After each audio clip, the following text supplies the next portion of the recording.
Welcome to our channel. யானை பசிக்கு சோள போறியா? ஹலோ ஃப்ரெண்ட்ஸ், நம்ம இன்னைக்கு இந்த வீடியோவில் என்ன பார்க்க போகிறோம் அப்படின்னா, குக் வித் கோமாளி சீசன் 3ல ஆண்டனி தாசன் சார் செஞ்ச கணவாய் கிரேவி அதாவது கடம்பா மீன் சொல்லக்கூடிய அந்த மீனோட கிரேவி எப்படி செய்யறதுன்னு தான் பார்க்க போகிறோம்.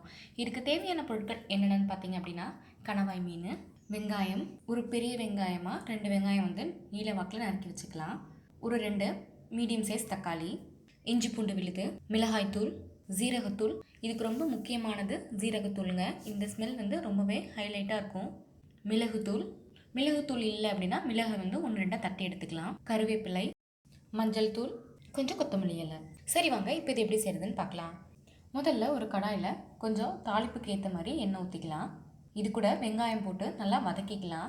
வெங்காயம் கொஞ்சம் நல்லா வதங்கினதும் இது கூட இஞ்சி பூண்டு பேஸ்ட் ஒரு 2 ஸ்பூன் ஆட் பண்ணிக்கலாம். இப்போ நல்லா இஞ்சி பூண்டு நல்லா வதங்கட்டும். இது வதங்கினதுக்கப்புறமா தக்காளி ஆட் பண்ணிக்கலாம். தக்காளியும் கொஞ்சம் நல்லா வெந்து வரவும் இது கூட 1/2 ஸ்பூன் மஞ்சள் தூள் ஆட் பண்ணிக்கலாம். காரத்துக்கு ஏற்ற மாதிரி மிளகாய் தூள் ஆட் பண்ணிக்கலாம். இப்போ இதை நல்லா வதக்கிக்கலாம். இப்போ இது கூடவே நம்ம கணவாய் மீனை நல்லா சுத்தம் பண்ணி ரவுண்டாக கட் பண்ணி வச்சுக்கலாம்.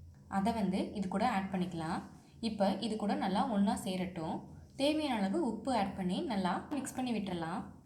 இப்போ கொஞ்சம் கருவேப்பிலை ஆட் பண்ணி நல்லா மிக்ஸ் பண்ணிவிட்டு ஒரு மூடி போட்டு மூடி வச்சிடலாம். இது குக்கிங் டைம் பார்த்தீங்க அப்படின்னா கணவாய் மீனுக்கு 10 நிமிஷம் தாங்க. எப்படி இறாலுக்கு 5 நிமிஷமோ அதுக்கு மேலே செஞ்சால் கொஞ்சம் ஹார்ட் ஆகிடுமோ, அதே மாதிரி கணவாய் மீனுக்கு ஒரு 10 நிமிஷம் தான் குக்கிங் டைமே ஓவராலாக. இப்போ ஒரு 8 நிமிஷம் கழித்து இதை ஓப்பன் பண்ணி பார்க்கலாம். இப்போ ஓரளவு நல்லாவே வெந்துருச்சு. இப்போ கடைசியாக இது கூட ஜீரகத்தூள் ஒரு 1/2 ஸ்பூன் ஆட் பண்ணிக்கலாம். நீங்கள் ஜீரகத்தூள் ஆட் பண்ணிங்க அப்படின்னா அதோட ஃப்ளேவர் ரொம்பவே நல்லாயிருக்கும். இந்த கணவாய் மீனுக்கு ஜீரகத்தூள் அப்படிங்கிறது ரொம்பவே தூக்கி கொடுக்குற ஒரு இன்க்ரீடியன்ட் மாதிரி தான். இப்போ ஒரு 1/4 ஸ்பூன்லேருந்து 1/2 ஸ்பூன் வரைக்கும் மிளகு தட்டி வச்சதை போட்டுக்கலாம். மிளகுத்தூள் இருந்தால் நீங்கள் அதையும் ஆட் பண்ணிக்கலாம். நீங்கள் காரத்துக்கு முன்னாடியே சில்லி பவுடர் ஆட் பண்ணியிருப்பீங்க, அதுக்கேற்ற மாதிரி இதை ஆட் பண்ணிக்கோங்க. இப்போ இதை நல்லா மிக்ஸ் பண்ணி விட்டு கடைசியாக கொஞ்சோண்டு கொத்தமல்லி இலை ஆட் பண்ணிக்கலாம். 2லேருந்து 3 நிமிஷம் மூடி போட்டு மூடி சிம்மில் வச்சிடலாம். 3 நிமிஷத்துக்கு அப்புறம் நம்ம ஓப்பன் பண்ணி பார்த்தா நல்லாவே அந்த எண்ணெய் கொஞ்சம் லேசாக பிரிஞ்சு கணவாய் மீன் சூப்பராக ரெடியாக இருக்குங்க. இது நார்மலான மீன் குழம்பு மாதிரி இல்லாமல் இது ஒரு டிஃப்ரெண்ட்டான கிரேவியாக இருக்கும்.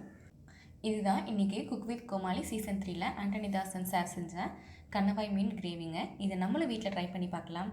நன்றி. உங்களுக்கு இந்த வீடியோ பிடிச்சிருந்தா லைக் பண்ணுங்க, சப்ஸ்கிரைப் பண்ணுங்க, ஷேர் பண்ணுங்க. கீழே இருக்கிற பெல் ஐக்கானை மறக்காம கிளிக் பண்ணி நம்ம சேனல்ல வர வீடியோஸை உடனுக்குடன் பாருங்க.